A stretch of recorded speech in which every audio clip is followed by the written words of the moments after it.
Assalamualaikum warahmatullahi wabarakatuh.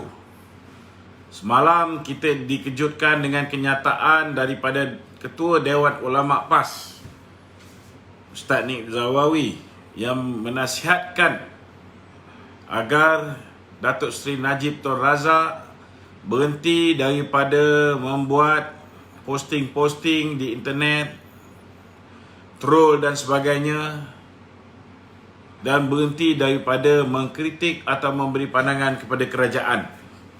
Hari semalam saya dah jawab Nik Zawawi, Ketua Dewan Ulama PAS. Hari ini seorang lagi nak menjadi jago, iaitu Ketua Pengampu PPBM, iaitu Wan Saiful Wan Jantan,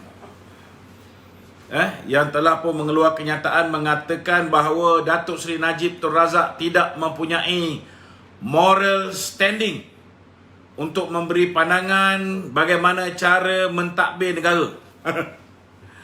Allahu Akbar. Saya menjadi hairan bagaimana Ketua Pengampu PPBM ini, tuan-tuan, boleh mengeluarkan kenyataan mempertikaikan moral standing Datuk Seri Najib, sedangkan pemimpin PPBM seko pun tak ada yang bermoral. Cuba tunjukkan pada saya Wan Saiful Wan Jan. Bagi satu nama manusia yang bermoral dalam parti kamu. Tolong namakan. Kalau tak tahu macam mana nak namakan manusia bermoral dalam parti kamu, biar malam ni saya jelaskan satu persatu. Pertama, kita tengok presiden kamu. Presiden kamu ni, saudara, mempunyai hubungan sulit dengan isteri orang. Dan suami kepada Nikaji sudah pun mengeluarkan SD,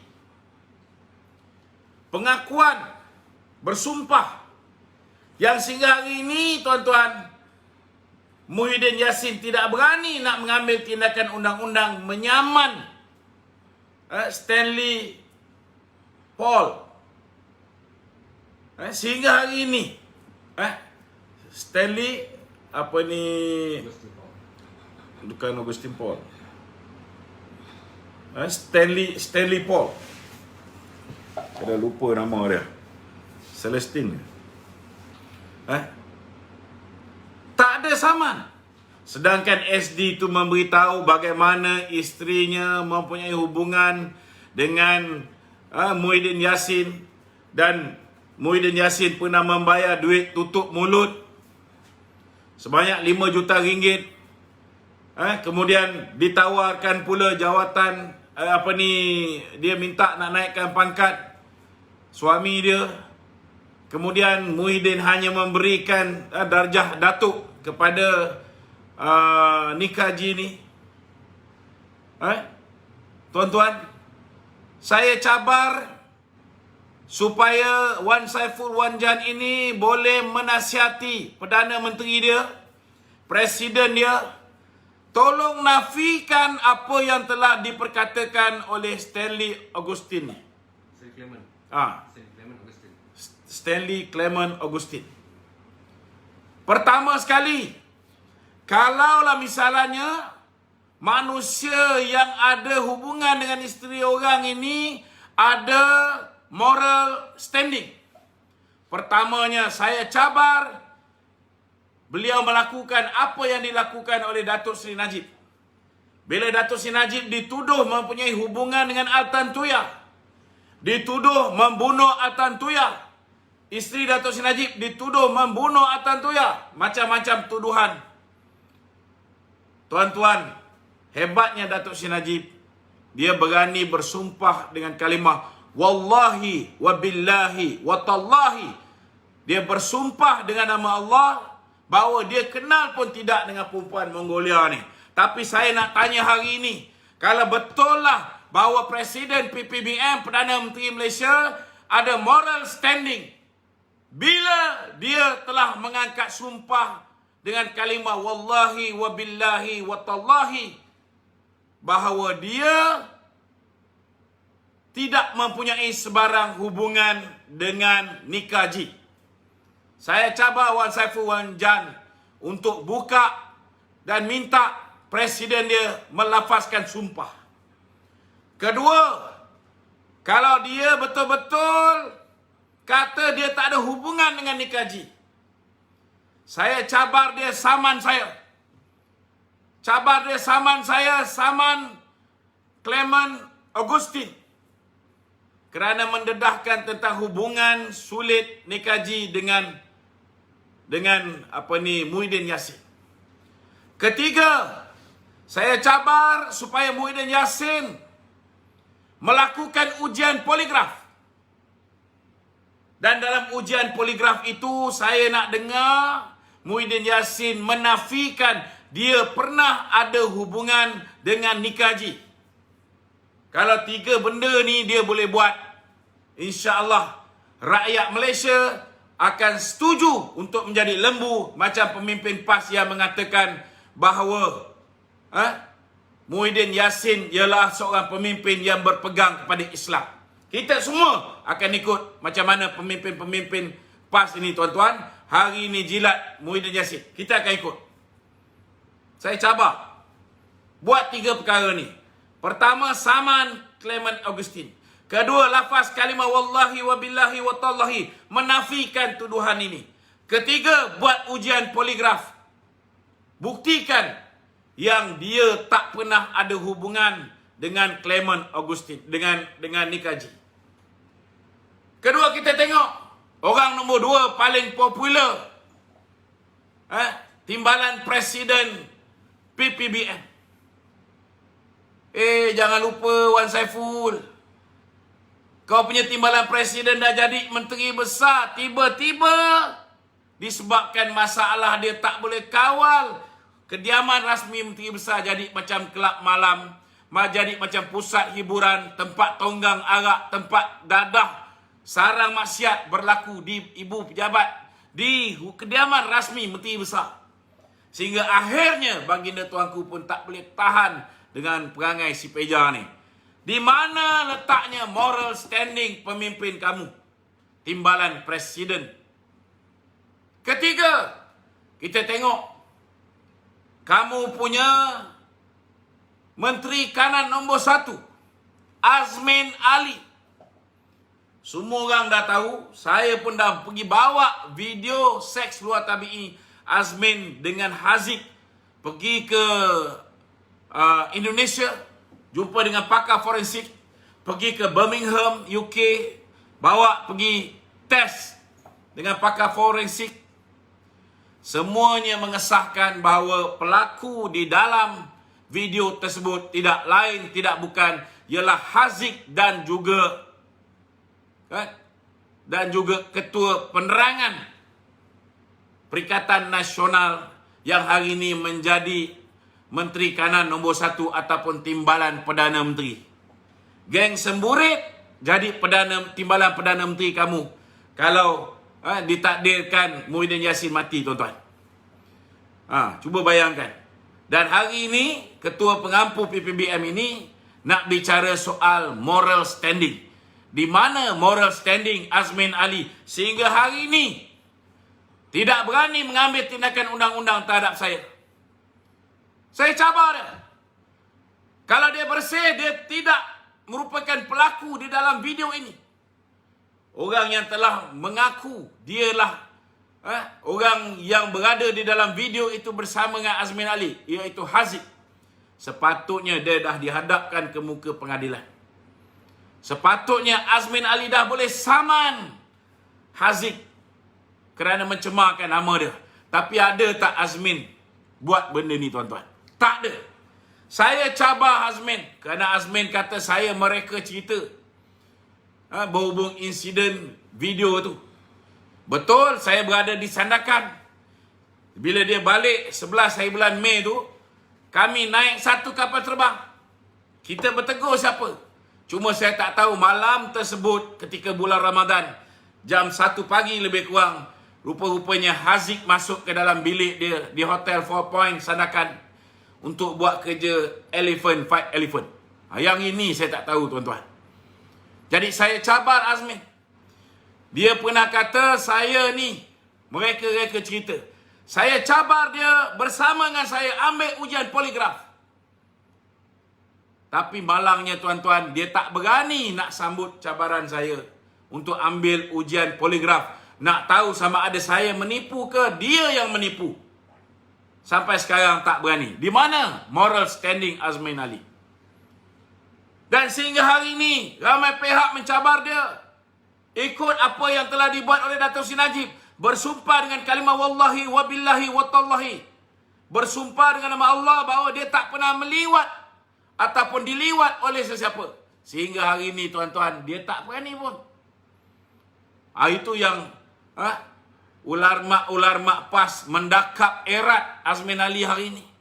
Lupa satu ketika dahulu mereka mempertikaikan tentang seks luar tabi'i. Mereka menolak LGBT dan macam-macam. Hari ini geng LGBT bakal diangkat sebagai Perdana Menteri sekiranya Muhyiddin Yassin meninggal dunia, tuan-tuan. Ini realiti apa yang berlaku hari ini. Terhadap pemimpin-pemimpin, termasuklah ular mak sangkar emas. Kita pulangkan balik kepada puak-puak ni. Kerana satu ketika dahulu mereka mengatakan ulama-ulama yang pro kerajaan Barisan Nasional yang tidak berani menegur benda yang salah digelar ulama sangkar emas. Hari ini orang macam Nick Zawawi menjadi ulama sangkar emas. Saya nak beritahu, mereka hari ini mengatakan bahawa kita dah buat yang terbaik. Mereka mengatakan bahawa kalau pemimpin tak betul, kita kena tegur dengan mulut. Kalau tegur dengan mulut tak jalan, tegur dengan tangan. Kalau tegur dengan tangan tak jalan, tegur dengan hati. Dan mereka kata mereka dah buat apa yang patut dibuat, iaitu tegur dengan hati. Kepala otak dah, tuan-tuan. Setakat tegur dengan hati. Dulu bukan main demonstrasi, guling-guling atas jalan raya. Hari ini semua habis, yelek pocik. Mana standing, moral standing Azmin Ali yang dibangga-banggakan sangat oleh siapa nama ni, Wan Saipul Wan Jan. Mana? Tunjukkan pada saya. Tunjukkan pada saya. Beritahu saya siapa pemimpin PPBM yang bersih. Bagi satu cukup. Bagi satu cukup. Yang lompat daripada UMNO pergi ke Bersatu, hampir semua ada kes rasuah. Kita tengok Mustafa Muhammad yang bersih ni, tuan-tuan. Orang pandang bersih. Rupa-rupanya saudara akhirnya kantul terpaksa melompat ke Bersatu. Sebab apa? Sebab dia telah menyelewengkan duit dana pilihan raya untuk pengundi-pengundi luar. Banyak pengundi luar tak menerima duit. Sebab apa? Sebab disonglap oleh Mustafa Muhammad. Bukan setakat songlap, tuan-tuan.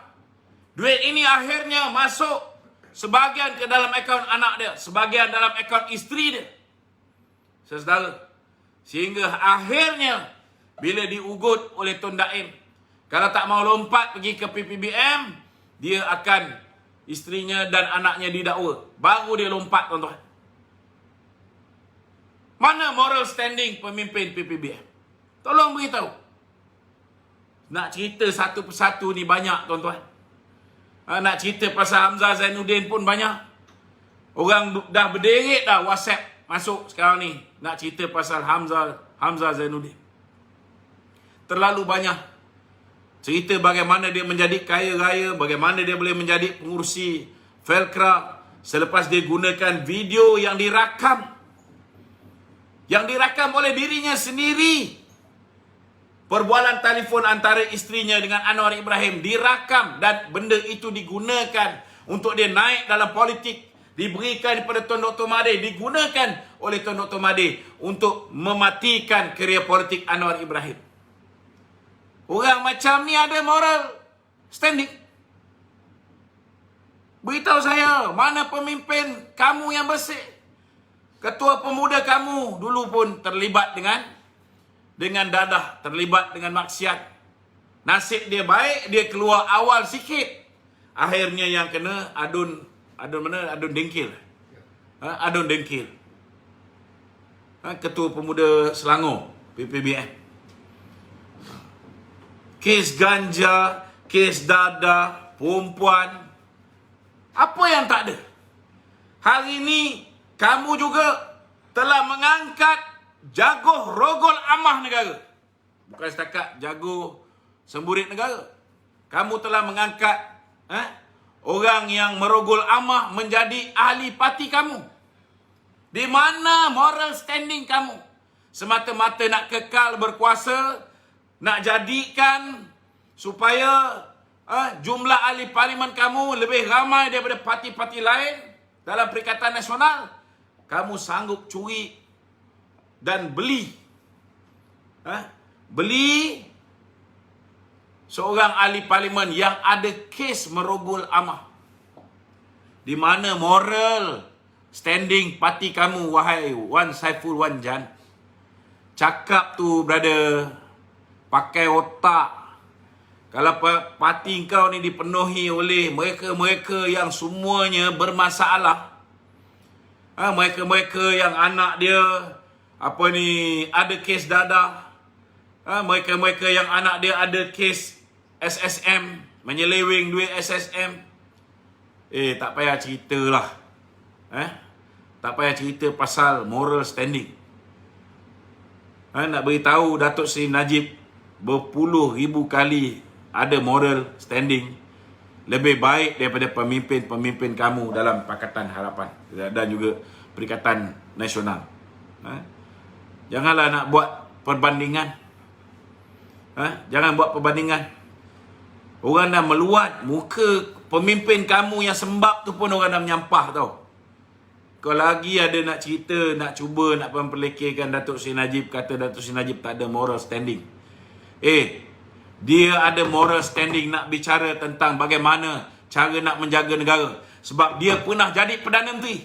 Dan masa dia jadi Perdana Menteri, pertumbuhan ekonomi Malaysia nombor 3 terbaik di dunia. Bukan macam sekarang ni, tercorot di Asia. Nombor 3 pertumbuhan ekonomi kita 5.9% 2017. Terbaik di dunia. Selepas Filipina dan juga negeri China. Pemimpin kamu boleh buat? Tak ada standard lah, bro. Tak ada standard.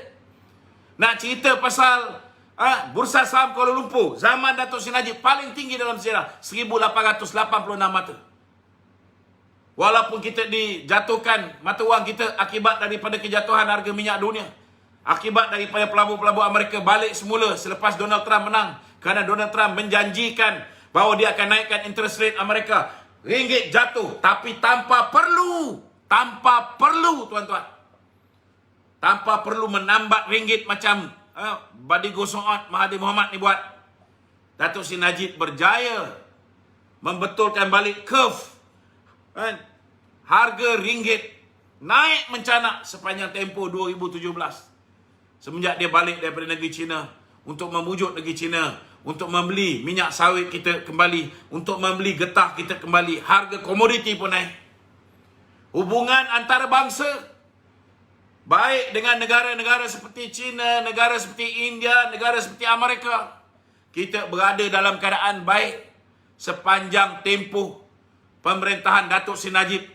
Dia ada all the right to give the right advice kepada kerajaan bodoh kamu ni tentang macam mana nak jaga hubungan diplomatik dengan negara lain, macam mana nak jaga ekonomi.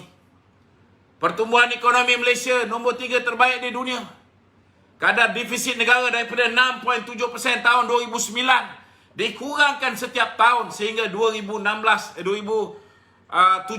tinggal 3%. 2018 patutnya turun lagi menjadi 2.8%. Tetapi disebabkan banyak bahalul yang telah mengundi Pakatan Harapan, akhirnya apa jadi?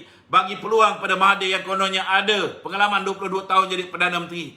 Pertumbuhan ekonomi kita merosot, kita punya kadar defisit meningkat. Meningkat dengan amat dahsyat sekali. Hancur. Nak jadikan Malaysia negara maju 2020, hancur. Patutnya dengan kejatuhan harga ringgit, dengan kejatuhan harga minyak dunia, sepatutnya menjelang 2021 kita dah menjadi negara maju. Tapi bagi kat bahalul-bahalul dalam Pakatan Harapan dan sekarang ni disambung oleh Perikatan Nasional, kita terpaksa postpone lagi masa Malaysia mencapai tahap negara maju. Jadi sebenarnya Mana datang Datuk Seri Najib tidak mempunyai moral standing untuk bicara soal ekonomi, untuk membetulkan, memberi cadangan kepada kerajaan. Dia ada pengalaman yang cukup. Umur 22 tahun, 9 bulan dah jadi seorang ahli parlimen. Dah pernah menjadi menteri besar, pernah menjadi timbalan Perdana Menteri, pernah jadi timbalan menteri, menteri banyak kementerian, Perdana Menteri 9 tahun. Dari segi kemampuan, dari segi kredibiliti, tak adalah dalam Malaysia ni yang lebih baik daripada Datuk Seri Najib. Minta maaf cakap. Tak ada. Jadi tak payah cerita soal moral standing Datuk Seri Najib. Tak ada. Kerana moral standing beliau jauh beribu kali ganda berbanding dengan mana-mana pemimpin korup, pemimpin kotor, pemimpin jijik di dalam Perikatan Nasional. Jauh beza. Minta maaf cakap. Itulah mukadimah saya. Ini dah bukan jadi mukadimah lagi, dah jadi makidimah dah. Geram betul. Bulan puasa ni orang-orang macam Nick Zawawi, orang macam Wan Saiful Wanjan ni buat orang naik darah tau. Itu sebab semalam tu saya habiskan cepat. Sebab takut marah lebih sangat. Rugi puasa. Tapi kalau perangai macam ni, rosak habis puasa orang lain. Okey, kita teruskan dengan sesi soal jawab kita. Sebarang soalan-soalan boleh dimajukan kepada saudara Wan Quraisy di nombor 017 3445 120. 017 3445 120. Silakan. Salam 23 Ramadan, Datuk. Okey, Wan Saiful yang antara terlibat menyediakan manifesto PH untuk PIU 14 tetapi menyalahkan Datuk Seri Najib terhadap masalah yang dihadapi Malaysia sekarang dan mempertikaikan kenapa tidak dilakukan apa yang telah disarankan. Apa komen Datuk? Apa dia? Dia menyalahkan Datuk Seri Najib terhadap masalah yang dihadapi Malaysia sekarang dan mempertikaikan kenapa Datuk Seri Najib tidak melakukan apa yang telah pun disarankan terhadap kerajaan sekarang. Ini bahalul nama Wan Saiful ni. Dia sedar ke tak sedar? Kita kalau nak bicara soal ekonomi, kita kena tengok semua sekali indeks prestasi ekonomi kita. Kadar hutang negara zaman Datuk Seri Najib. Kadar hutang negara kita letak shilling 55% ataupun 54.5%. 2015 kita pernah capai tahap lebih kurang dalam 54%. 2016 kita turunkan kadar hutang negara menjadi lebih kurang 52%. 2017 cuma tinggal 50.8%. 2018 suku pertama sebelum kita kalah pilihan raya dah tinggal 48% lebih. Itu kejayaan Datuk Seri Najib menurunkan kadar hutang negara.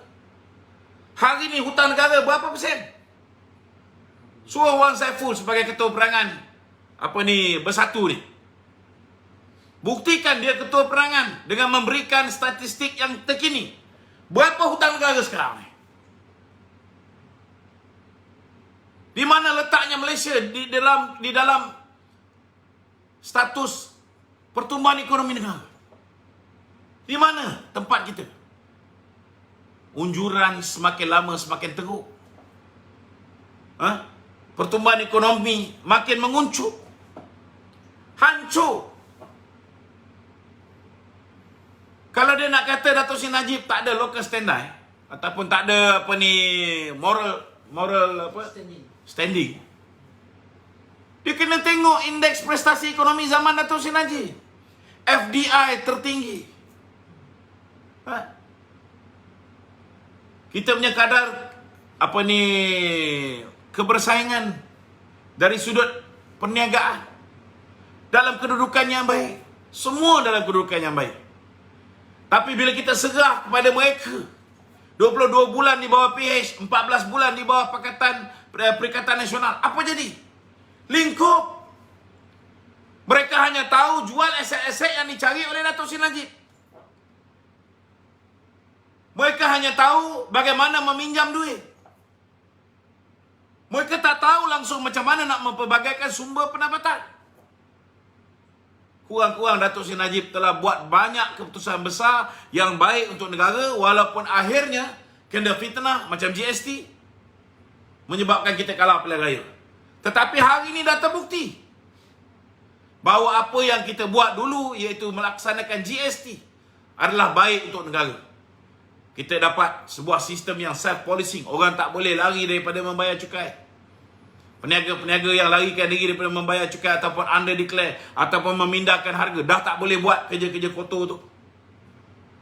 Itu sebab pendapatan negara 30 bilion lebih berbanding dengan di bawah pemerintahan ataupun sistem rejim SST. Ini dia kena tengok. Selain daripada penyelewengan yang dilakukan oleh Jolo ni, selain daripada penyelewengan yang dilakukan oleh Jolo ni, rata-rata apa yang Datuk Seri Najib buat dan nampak dia punya kebaikan pada negara. Tapi apa yang Muhyiddin buat yang nampak kebaikan pada negara? Sehingga kan dia kata Datuk Seri Najib tak ada moral standing nak beri pandangan. Hari ni pergi tanya dekat makcik kat kampung, makcik Kia yang Muhyiddin duk cakap ni. Hari ni makcik Kia pun dah maki dah abah kau. Mungkin Wan Saiful, Wan Jan tak perasan. Makcik Kia pun dah maki abah kau ni. Dia nak berniaga sekejap boleh, sekejap tak boleh. Sekejap tutup kedai, sekejap buka kedai. Sekejap PKP, sekejap tak PKP. Sekejap PKP, sekejap PKPD, sekejap PKPP. Angka naik juga. Cakap dah tutup pintu masuk negara, tapi masuk juga. Ingat, rakyat Malaysia ni bodoh. Rakyat Malaysia bukan stupid tau. Diorang ni botak bukan macam abah kau. Kan? Diorang boleh nilai. Diorang ada pelajaran. Yang tak ada pelajaran pun lebih cerdik lah daripada abang kau ni.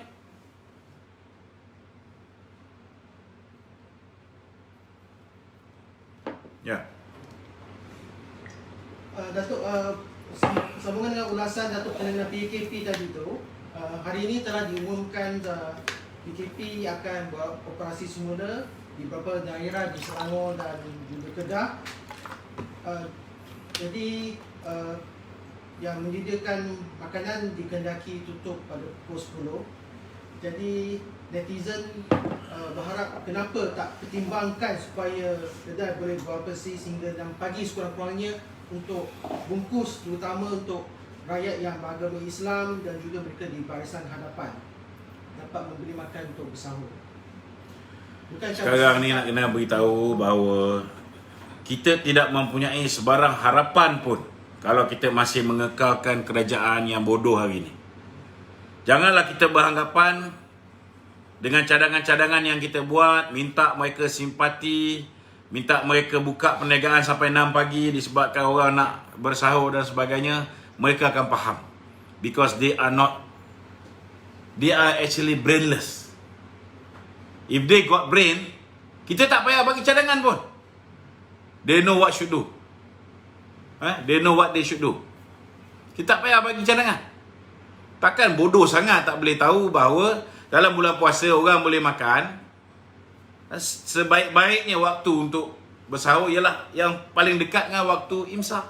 Takkan dia orang tak tahu? Menteri Agama buat apa? Betul tak? Semenjak bila pula waktu imsak pukul 10 malam ni? Buka pun tak hilang lagi kenyang dia. Pukul 10 malam kena tutup kedai. Ada akal ke orang macam ni? But we cannot expect anything from an idiot government. Tak boleh. Kita bagi pandangan dah lama dah. Berulang kali. Setiap kali dia buat PKP, kita bagi pandangan. Setiap kali dia buat PKPD, kita bagi pandangan. Setiap kali dia buat PKPP, kita bagi pandangan. Tapi ada masuk tak kepala otak dia? Dia macam pahat dengan tukul. Kena ketuk sekali baru dia ubah. Kena ketuk sekali baru dia masuk. Susah macam ni. Kita tak boleh ada kerajaan yang kena ketuk sekali baru jalan. Kena ketuk sekali baru jalan. Kita perlu kerajaan yang otaknya masih berfikir dengan waras. Kalau otak dia tak bagus, pergi cari formula Examo ke ataupun ni Adi Putra mengeluarkan pil untuk kecergasan otak. Bagi kat Muhyiddin ni telan banyak-banyak. Biar pulih sikit. Laju sikit. Dia boleh berfikir tanpa kita bagi cadangan. Kalau semua benda nak kita bagi cadangan ni, lebih baik dia orang berhenti, biar kita take over. Bagi Datuk Seri Najib take over. Kita tengok macam mana ekonomi Malaysia boleh dipulihkan. Benda mudah macam ni masih tak boleh fikir. Kalau mereka boleh fikir, takkan mereka keluarkan denda sampai RM50,000 untuk orang yang jual burger sampai pukul 10 ni. Lepas tu salahkan penguat kuasa. Padahal undang-undang bodoh ni kau yang buat. Adil ke macam tu? Salahkan penguat kuasa. Tak adil. Itu sebab cara terbaik sekali ialah ke bawah duli tuanku ni kena berhenti daripada melindungi.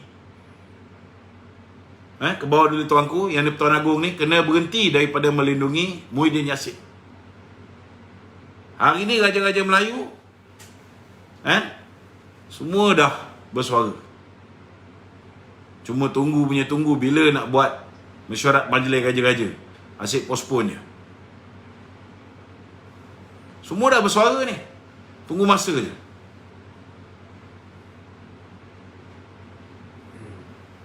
Semua dah bersuara.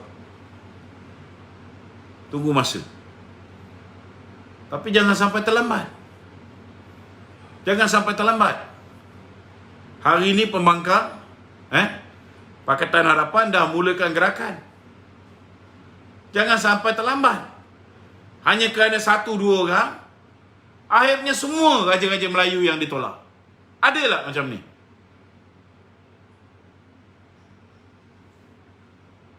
Adalah. Itu sebab tak boleh fikir tentang diri kita saja. Kena fikir pada semua. Kena fikir apa akan jadi pada institusi diraja keseluruhannya. Jangan fikir tentang diri kita saja. Kalau betul raja tu pelindung rakyat, ini masanya kena bertindak. Ini masanya nak selamatkan rakyat. Nak tunggu apa lagi?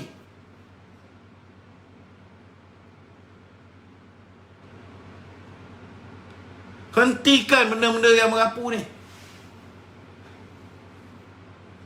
Buat pertama kali dalam sejarah hidup kita, tahun ni raya pun tak boleh.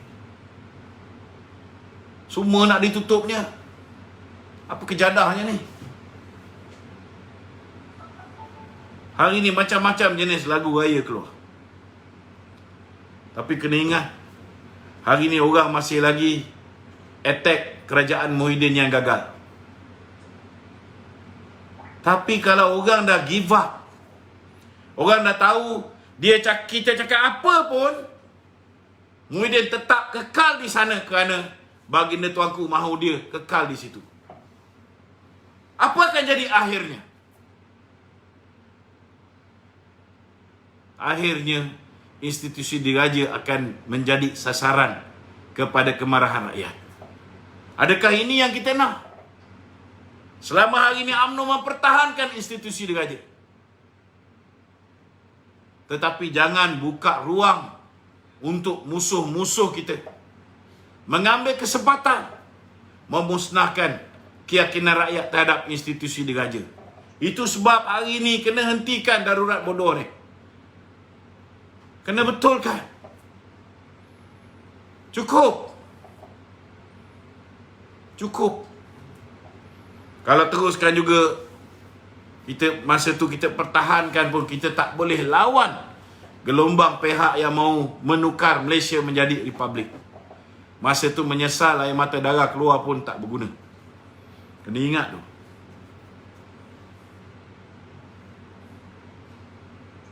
Okey. Okey Tok, ini cerita pasal SPRM, pasal lompat parti tu. Ya. Okey Tok. Jadi Ketua Putrajaya tu, Azam Baki tu, dia kata lompat parti tu tak salah. Ya. Dan setakat ni tidak ada laporan untuk dibuat kepada mana-mana ahli parti yang melompat parti ni ada. Azam Baki cakap melompat parti tak salah kalau tidak ada rasuah. Ada rasuah. Kan? Cuba Azam Baki guna otak dia yang waras. Kan? Adakah orang lompat parti ni hanya kerana rasuah? Adakah rasuah tu hanya dalam bentuk wang ringgit? Kena ingat, bila mana bekas IGP mengatakan bahawa orang lompat parti ni kerana rasuah, kerana politik kotor. Apa maksud dia? Pertama sekali mereka lompat parti kerana diugut akan diambil tindakan undang-undang menggunakan pihak polis, menggunakan pihak SPRM, menggunakan lembaga hasil dalam negeri. Ugutan. Jangan sembanglah Azam Baki tak tahu bagaimana orang UMNO diugut. Kan? Tak payah sembang. Jangan sampai saya ulas panjang nanti. Dia lebih daripada tahu bagaimana SPRM digunakan untuk ugut orang-orang politik untuk mereka melompat menyertai bersatu. Azam Baki lebih daripada tahu. Pertama. Nombor dua. Jangan juga berbohong bahawa tidak ada berlaku transaksi kewangan. Kalaupun pihak SPRM tak boleh kesan duit masuk ke dalam akaun mereka-mereka yang telah dibeli. Tetapi mereka ni bukan bodoh tau. Perbualan telefon pun mereka rakam. SPRM rakam. Ya. Kalau tidak Latifah Koya tak boleh keluarkan benda tu. Betul. Espionage yang dilakukan oleh SPRM kadang-kadang jauh lebih hebat daripada agensi lain. Dia bukan hanya tahu duit being delivered. Dia bukan hanya tahu bahawa berlaku perjumpaan demi perjumpaan. Tapi perbelanjaan luar biasa orang-orang yang telah dibeli itu pun boleh dikesan dengan mudah oleh pihak SPRM. Credit card, expenditure, semua boleh dipertontonkan dengan jelas membuktikan bahawa selepas dibeli, mereka ini berbelanja luar biasa. Takkan kita nak pergi ajar SPRM benda ni. Mereka jauh lebih tahu macam mana nak buat kerja dia. Dan ada yang tak ditawarkan dengan duit. Walaupun ada rata-rata dapat duit. Tak payah ceritalah, kurang-kurang 500,000 seorang dapat ketika langkah Sheraton. Saya tak nak sebut ni, tak nak malukan orang-orang yang alim-alim kita. Tak nak sebut. Tapi jangan sampai cerita 500,000 tu keluar. Sebab apa tak nak sebut? Sebab kecil sangat nilainya. Amat menyedihkan. Orang yang pakai lebay ni 500,000 je harga dia. Kita nak sebut benda ni. Dan ada yang ditawarkan dirasuah bukan dengan duit. Mereka ditawarkan dengan jawatan menteri, dengan jawatan timbalan menteri, dengan jawatan GLC. Ini semua rasuah. Takkan Azam Baki tak tahu?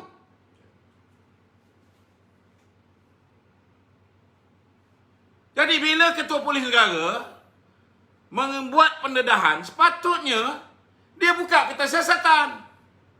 Jangan buat conclusion sebelum siasatan dibuat. Itu kerja dia. Sementara waktulah. Kalau terus menerus jadi barua kepada Muhyiddin ni, tengok nanti tukar kerajaan nanti apa jadi. Jangan sampai semua kes dia pun kita buka.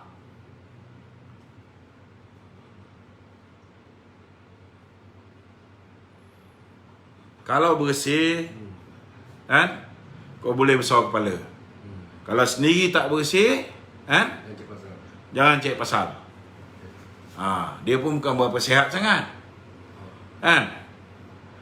Dia pun tahu kenapa dia tak sihat.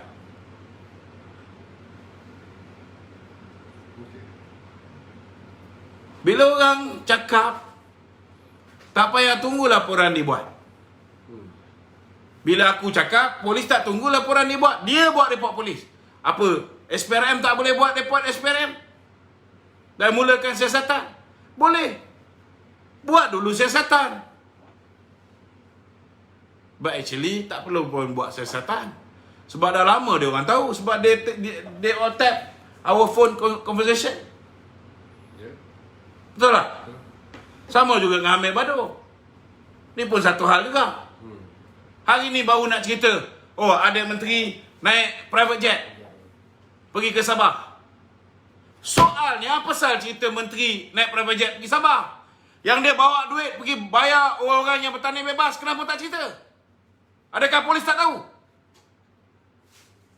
Polis tahu. Tapi kenapa cerita sikit? Nak lawan betul-betul. Kenapa nak tutup? Kalau tahu kamu pecah rahsia, melanggar akta rahsia rasmi, jangan cerita. Pergi tanam sayur. Sambung balik kerja berkebun ni. Kan? Jangan campur urusan negara. Tapi kalau nak tengok negara ni bersih, lawan terus betul-betul. Ambil risiko. Walaupun lepas ni kena penjara ke kenapa, at least di hujung nyawa tu, macam dia nasihat pada ulama tu memang sedap. Bertaubatlah. Insaflah. Kalau selama hari ni dia diam di atas segala campur tangan orang-orang politik, zaman Mahathir, zaman Muhyiddin, dia diam. Hari ni dia buka mulut, nak buka mulut, buka betul-betul. Kalau nak perubahan berlaku, nak lihat perubahan berlaku, sekarang juga lakukan perubahan tu. Sebab dia punya nama masih bergetah sebagai IGP. Besok lusa dah tak jadi apa. Sebab orang akan kenal dia sebagai seorang penanam sayur, pekebun. Itu je value dia. Itu sebab when we are still in power, that is the best time we make the reform. Not after we lose our power. Masa ada kuasa tu, buat perubahan, buat reform. Bukan selepas orang lain dah disebut menjadi pengganti kita. Kita cakap adil. Hamzah ada silap, dia pun ada silap. Sampai hari ni kita tunggu. Mana Jolo tak balik-balik, tak bawa balik? Masih muka beruang ke? Masih jalan macam seladang ke? Orang tanya. Apa dia nak jawab? Patutnya sekarang dia dedahkan. Saya tak boleh nak jawab. Sebab arahan Tun Dr. Mahathir ialah supaya Jolo tidak dibawa balik. Kerana kalau Jolo dibawa balik, maka nescaya yang akan dihadapkan ke muka pengadilan ialah Jolo, bukan Datuk Seri Najib. Kalau Datuk Seri Najib tidak dibawa ke muka pengadilan, tidak dijatuhkan hukuman bersalah, maknanya secara terang Mahathir Mohamad, Muhyiddin Yassin penipu, pemfitnah. Betul tak? Betul.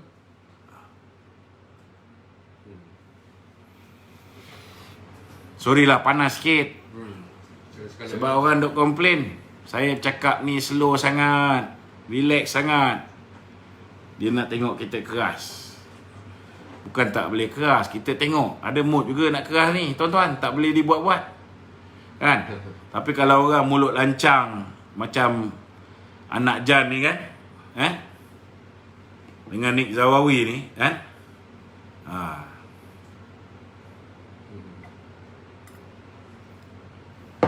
Okay. Datuk, Tan Sri Abdul Hamid ada mengulas bahawa pada 16 Februari lepas, Pengarah Cawangan Khas telah menerima nasihat agar melepaskan jawatannya dengan segera dengan memberi notis 1 bulan. Apa komen Datuk? Ni ada orang tanya tadi, kalau ikut kan Ketua Polis Negara tidak boleh meletak jawatan dalam tempoh darurat. Ya, betul. Di bawah Ordinan Darurat Perkara 15 mengatakan bahawa Ketua Polis Negara tidak boleh bersara ataupun dibesarakan. Kan? Cuma kena ingat, nak melantik Ketua Polis Negara baru mesti dengan kelulusan yang di Pertuan Agong. Betul tak? Jadi kalau yang di Pertuan Agong sudah pun meluluskan pelantikan yang Ketua Polis Negara yang baru, nak petikai apa lagi?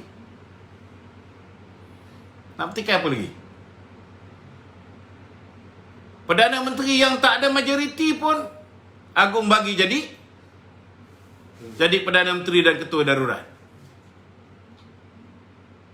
Apalah lah sangat Ketua Polis Negara ni.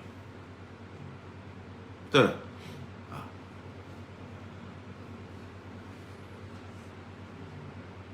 Okay.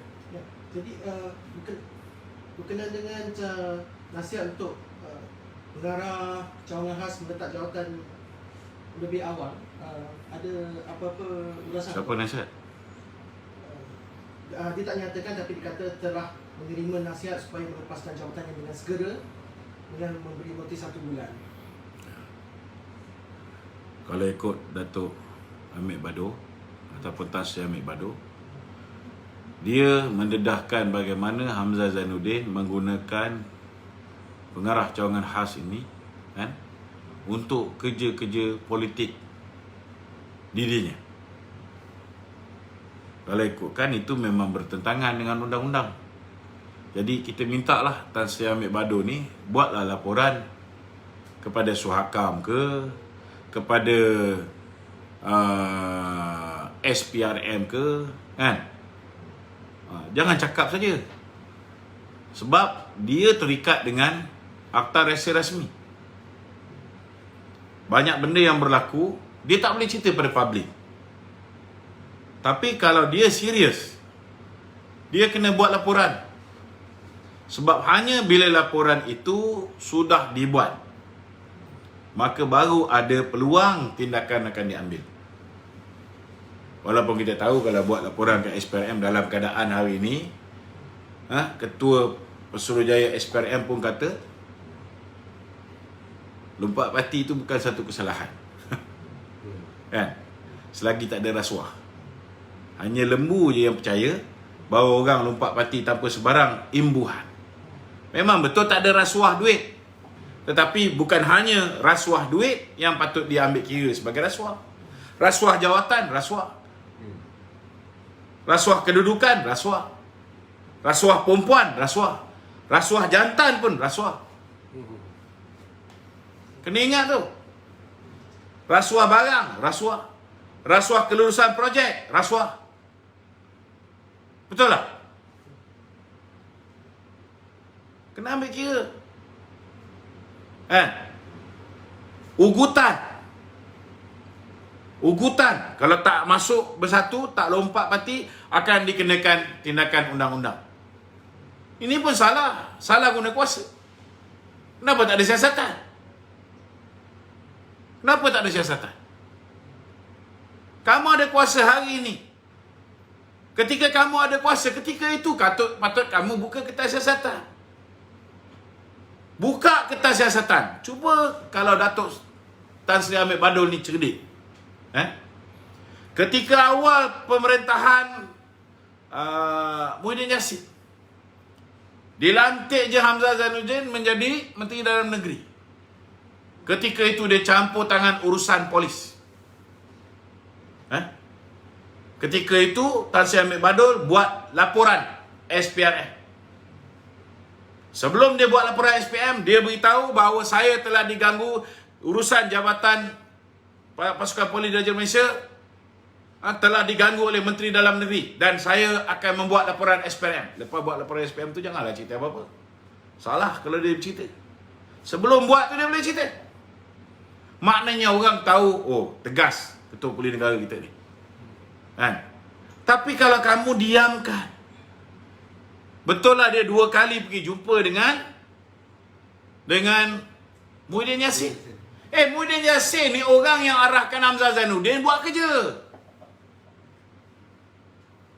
Kalau Muhyiddin Yassin tak mau dengar cakap kau pergi jumpa Yang di-Pertuan Agong.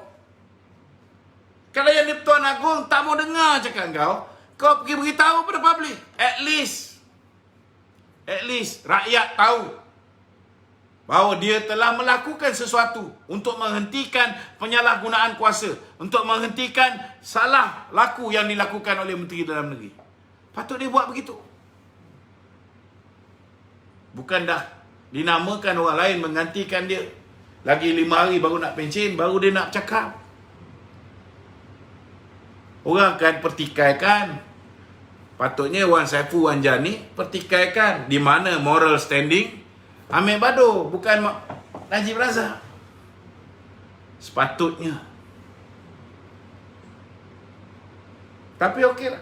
Kalau betul dia nak buat perubahan, dia serius dalam benda ni, bukan diarah oleh Tuan Dr. Mahathir. Kalau serius, pergi SPRM. Pergi kepada semua institusi. Hari ini dia ada banyak masa. Janganlah pergi berkebun cepat sangat. Kebun tu bila-bila masa boleh diuruskan. Upah Bangla ke orang Indon boleh jaga kebun. Sekali-sekala melawat kebun. Hari ini dia patut pergi semua agensi yang boleh membetulkan salah guna kuasa yang dilakukan oleh Hamzah Zainuddin. Dia pergi. Kalau dia perlukan bantuan kita untuk ikut belakang dia pun kita boleh ikut. Tak ada masalah. Kalau dia nak buat benda yang betul lah. Kalau di akhir hujung hayat dia nak buat benda yang betul. Kan? Campur tangan politik ni bukan baru. Zaman BN pun sudah ada campur tangan politik. Tak percaya tanya dengan Tan Sri Musa Hassan. Bagaimana Musa Hassan diganggu oleh Menteri Dalam Negeri ketika itu, Hishamuddin Tun Husin. Tanya dengan Tan Sri Musa Hassan. Laporkan sekali, bawa Tan Sri Musa Hassan. Kalau Tan Sri Anik Omar pun nak masuk sekali, bawa sekali Tan Sri Anik Omar. Kalau ada laporan bagaimana Tuan Dr. Mahathir campur tangan dalam urusan pasukan polis di Raja Malaysia, kita boleh bantu iring mereka ni. Pergi, mana nak pergi? Suhakam, kita pergi buat report Suhakam. Nak pergi mana lagi? Jabatan apa lagi kita boleh laku? Soalnya, semua ni akhir sekali dikuasai oleh Muhyiddin Yassin.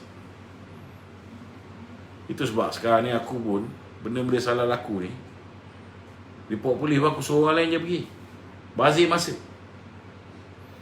Sebab last kali yang akan menentukan sama ada kes tu berjalan, pendakwaan berlaku ataupun tidak, last kali tengok polis. Kalau polis bagi kertas siasatan tu bagus, Jabatan Peguam Negara, mungkin kes ni akan melalui proses pendakwaan. Tapi kalau Jabatan Peguam Negara pun last kali minta signal daripada Perdana Menteri, kau nak expect apa? Selagi nama orang tu bin UMNO, mungkinlah ada dakwaan. Kalau orang tu berbinkan PPBM, berbinkan Perikatan Nasional, ada pendakwaan. Daripada 10 mungkin ada 1. Itu pun last kali lepas. Cuba tengoklah kes orang yang dah masuk kena rogol ni. Rogol Amah masuk persatu. Kita tengok last kali dia masuk penjara. Bukan susah sangat. Berapa lama dia boleh postpone kes ni? Kan? Okey. Okey. Lagi. Datuk, berkenaan dengan penyerahan tugas semalam, tidak kelihatan Menteri Dalam Negeri berada dalam sesi itu, dan dilaporkan ada perjumpaan dengan Perdana Menteri. Ya, tak kisahlah. Dia dah bergaduh dengan Pak Amir, takkan dia nak datang. Kan? Tapi Pak Amir bukan sudah keluar nak menyambut yang baru? Yalah, Pak Amir dia mesti serahkan dia punya jawatan, dia punya file apa semua secara simbolik ni kena bagi kepada Akhil Sani. Itu biasalah tu, standard. Kalau dia tak datang, orang kata dia tak profesional, macam Hamzah tak datang. Orang nampaklah Hamzah tak profesional. Kurang-kurang walaupun Tan Sri Amir Bado tak bersetuju dengan pelantikan, dia datang. Orang akan nampak dia profesional. Hamzah yang tak profesional. Betul tak? Dalam politik ni kena cerdik lah. Sebab persepsi tu penting. Okey. Soalan lain lah yang mencabar sikit. Ada ke soalan-soalan yang mencabar? Datuk Seri Taqiyuddin mengulas bahawa pegawai kerajaan tidak boleh mencela kerajaan, tetapi perlu melalui saluran tertentu. Tetapi apakah saluran lain yang ada untuk Tan Sri Amir Bado apabila isu berkaitan campur tangan Menteri Dalam Negeri sudah pun dibawa kepada perhatian Perdana Menteri dan Ketua Setiausaha Negara. Pada waktu yang sama, Wahidin Lim Kit Siang pula mempertikaikan kedudukan Datuk Seri Tan Kyudin. Sebenarnya juga tidak membenarkannya menjadi Tuan Parlimen yang boleh menentukan bila Parlimen boleh bersidang. Ya, betul lah tu. Kau rasa Tan Sri Ahmed Bador ni, bila dia sekarang ni dia bercakap, dia tak sedar ke bahawa ketika dia bercakap tu dia masih Ketua Polis Negara? Dia sedar. Kau rasa dia tak sedar ke dia boleh diambil tindakan disiplin dan boleh hilang pencen? Dia sedar. Jadi bila dia bercakap tu sudah pasti dia sudah ada perhitungan dia. Dan sudah pasti dia sudah dapat lampu hijau daripada pihak tertentu yang boleh memastikan kalau dia kehilangan pencen, dia still boleh survive. Aku pun penyawat awam juga dulu. Lebih-lebih lagi penyawat awam yang faham tentang undang-undang. Mestilah dia lebih daripada sedar. Tapi apa yang menyebabkan dia berani? Sebab ada backup belakang dia tu. Siapa agak-agak yang backup dia?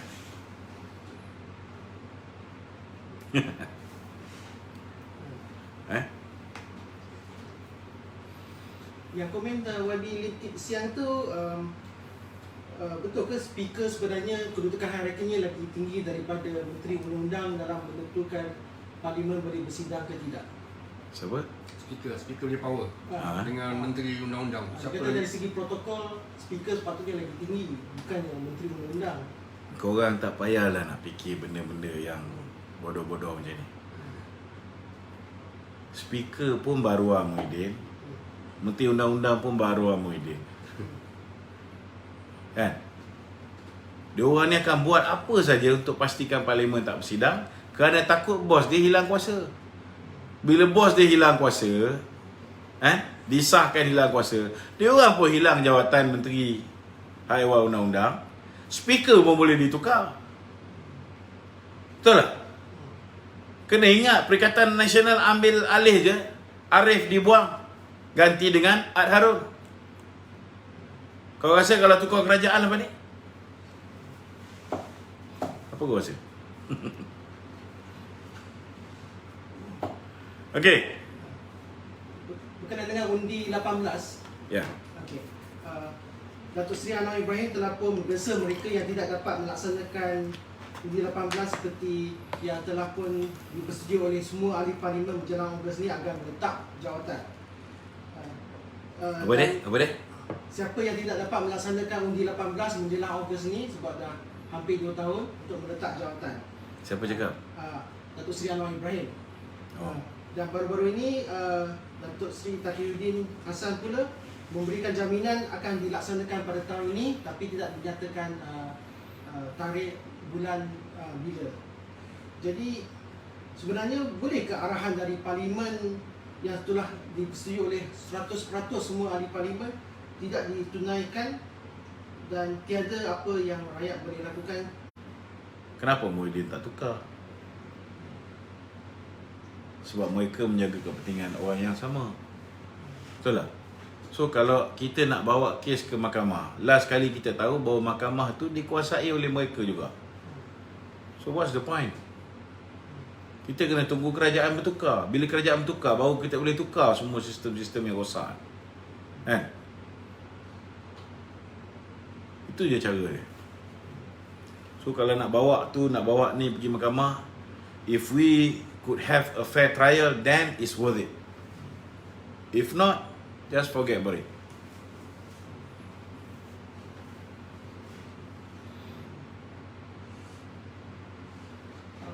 Okey, soalan seterusnya, baru-baru ni kelihatan juga seperti serangan sudah bermula terhadap Gubernur Bank Negara sekarang ini. Adakah ini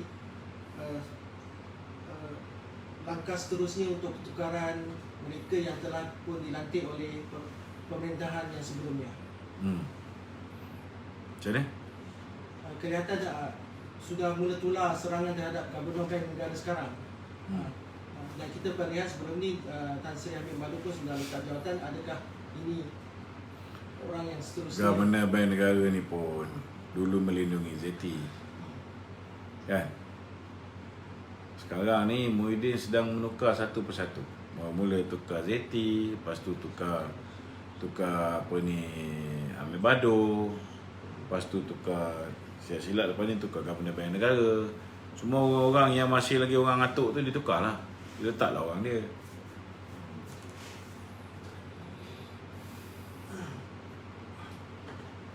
Telah tular komen daripada isteri Datuk Saifuddin Abdullah berkenaan dengan dia telah dijangkiti tahap 2 COVID, dan dia telah menyatakan melibatkan bazar Ramadan, dan nampaknya dilaporkan akaun ini telah pun ditutup selepas dia boleh tahu mana datang dia punya COVID So kerana bini Saifuddin punya pasal lah, semua bazar Ramadan nak kena tutup lah. Kau yakin ke bini Saifuddin tu pergi bazar Ramadan saja? Dia tak pergi tempat lain? Ini orang-orang yang bodoh dapat laki pun bodoh, bini pun dapat yang tak berapa cerdik ni. Kalau ia pun nak mempertahankan kerajaan yang mana laki kau ada dalam tu, kan, dia cerdik sikit hujah-hujah tu. Dia ingat dia nak suruh tutup bazar Ramadan ni. Dia duk kata orang yang kat bazar Ramadan ni untung besar. Untung sebesar pada bapak dia, kan? Orang pinjam duit tau, pinjam duit Along, pinjam apa ni, keluar duit KWSP, nak mulakan modal awal tu, pinjam kawan-kawan. Dia ada fikir ke? Laki dia tak payah buat statement, senyap je sepanjang zaman pemerintahan Muhyiddin ni. Satu perkataan pun tak keluar. Tapi tiap-tiap bulan makan gaji buta. Cara hidup senang macam ni, bolehlah cakap. Tapi tahu tak orang yang duduk bazar Ramadan tu berapa susah? Kalau tak berniaga, dia orang tak boleh bagi anak bini makan tau. Dia orang bukan fikir nak untung besar tau. Dia orang bukan fikir nak beraya tau. Raya tak ada dalam otak dia orang lah. Silap-silap panggil raya pun dia orang berniaga. Ada puak-puak ni semua nak fikir. Dia takkan fikir. Rakyat langsung tak ada hati, dalam hati ataupun dalam kepala otak dia. Dia fikir diri dia.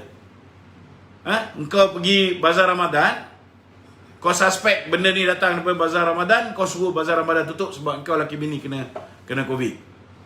Ada akal ke macam ni? Tempat lain yang kau pergi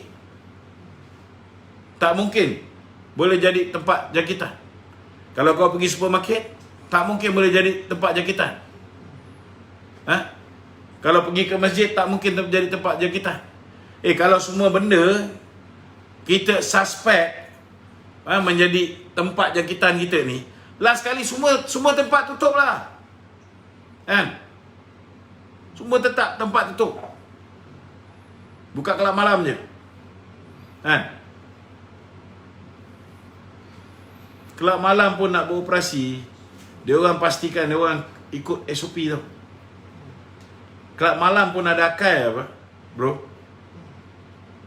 Pasar malam pun ikut SOP juga, kena scan juga. Biarlah semua orang nak berniaga. Patutnya hari ni semua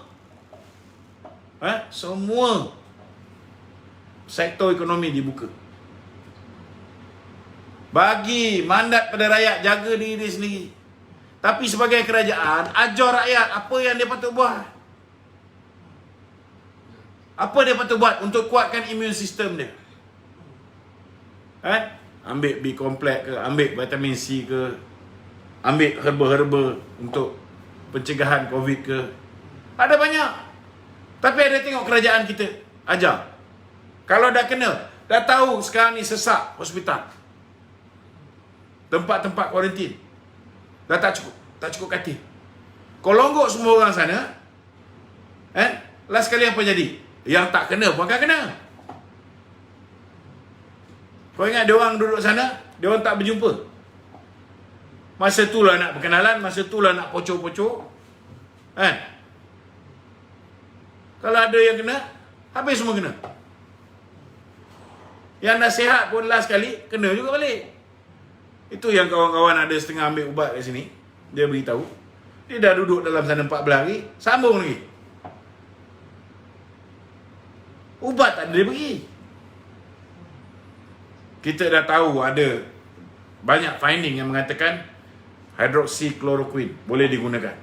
Ada kerajaan kita beritahu? Tak ada. Ivermectin, ubat cacing tu, sangat berkesan untuk bunuh virus-virus COVID. Ada kerajaan kita beritahu? Tak ada. Kalau hari ni dia ajar benda-benda ni, macam mana nak take care of ourselves, avoiding macam mana elak daripada kena COVID. Dah kena COVID, apa yang kita patut buat? Pemakanan apa yang kita patut ambil? Patut benda ni dia ajar. Patut benda ni dia ajar. Ada kerajaan buat? Tak ada. Mana aku tu? Bukan.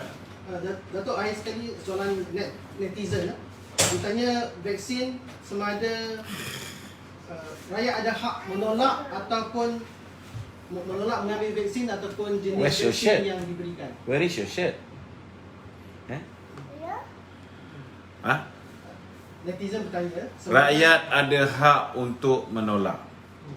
Kalau kita masih percaya dengan menteri yang menjaga vaksin ni, dia kata rakyat bebas memilih nak ambil vaksin ataupun tidak.